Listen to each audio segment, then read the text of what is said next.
We're at the Predators' fifth quarter club. That's Applebee's right here in Garfield Heights.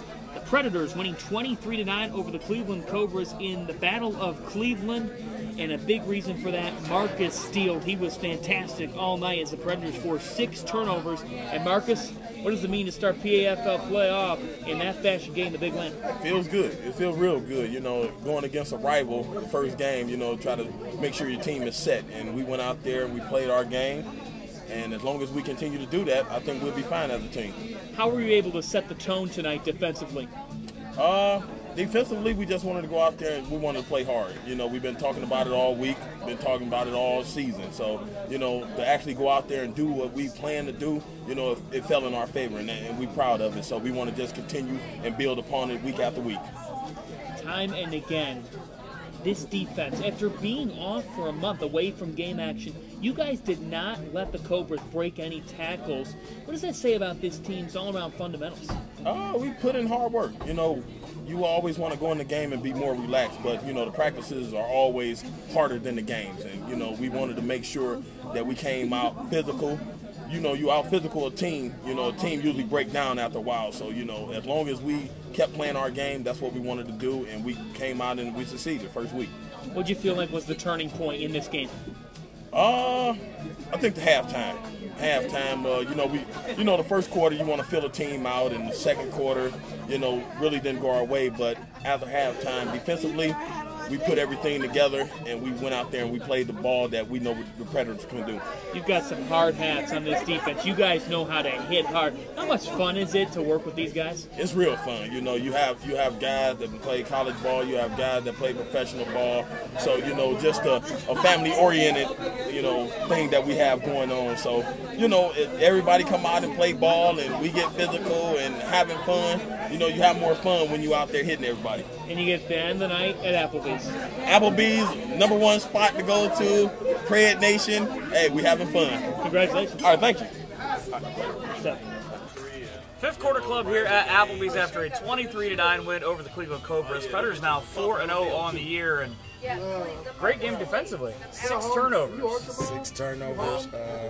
Defense been playing well all year. You gotta go to work tomorrow. Proud of them. You know, they keep us in the game. That's our heartbeat of the team. So I'm not surprised that they had a good game. I expected it. Offensively, though, did some good things too. Ryan Young throws 15 to 28, 193, 2 touchdowns, and he ran for 1. It's a good start. Well, improvement. That's what the preseason all about. You get the kinks out. And for the first game, he looked like a really good quarterback. They're still learning. That's the dangerous part. They're still learning and still getting better every week.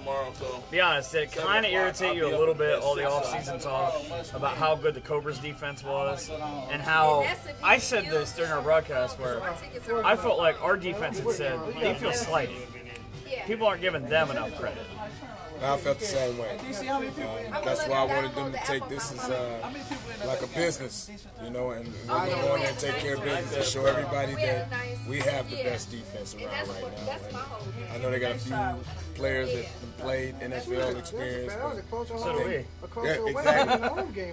But my guys, they play hard. They come, they play hard, so I put them up against anybody in this league right now. Also got to be happy, less than 7 days until the next one, not that 35-day layoff between games. And that's beautiful because, you know, we feel good right now. So next opponent, hopefully we get much better than this game. So looking for more improvements next week. So hopefully we can even make it better next week. And it's another one of those teams in Mahoning Valley where last year, John and I talk about this during our broadcast, where, you know, sour taste from the game in Perry. But isn't it great you get another chance? Every year is another chance to do something maybe it didn't happen before.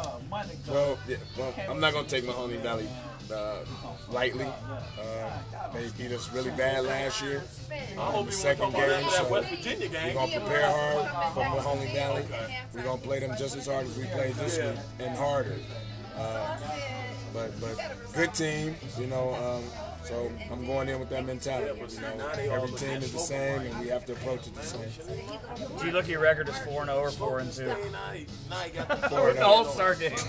I'm going 4-0. I'm throwing that out the record. That wasn't official. And you can't take a loss in a game in which Chip starts at running back. Right. I can't take that loss. I can't take that. So we'll give that one to him. Right. Congratulations. We'll see you guys not that far from now. That's right. I appreciate it. Thank you, guys. Another successful win for the Predators here, as you see our fifth quarter club sponsor in Applebee's.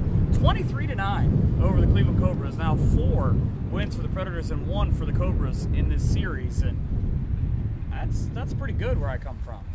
And this defense, outside of one big pass play, that was it, Mike Hearn. The Cobras could not get anything rolling offensively throughout the night. This Predators front 7 is really special. Markus Steele, Mel King just wrecking havoc, forcing 6 turnovers, and eventually the offense was able to really cash in and ended on a high note, and that's the encouraging thing. We were trying to see if that offense could find a rhythm, and eventually they really did. 15-28 for Ryan Young, 198 yards, almost 200 yards passing. He accounts for 3 touchdowns in the game. Predators offense, like you said, struggled at times this season, but hey, if this is a sign of things to come with all of the new weapons, and Chris Netters, an absolutely fantastic game. He had 2 touchdowns and almost had a third. He actually had 1 touchdown twice, but we'll get to that in our recap that you can read on neopredators.com. Next week, 4:30 p.m. in Youngstown. Should be a good game. Absolutely. I'll tell you what about this one. The Predators learned 3 things. We did tonight, and the Predators learned 3 things about themselves. Number 1, this defense, it is for real. And they're scary. Yes. Number 2, you take a look at this receiving core, and there's definitely some potential there. And we saw Young he was able to get himself going. Now, as we said, still a young quarterback, still a guy that's learning week after week.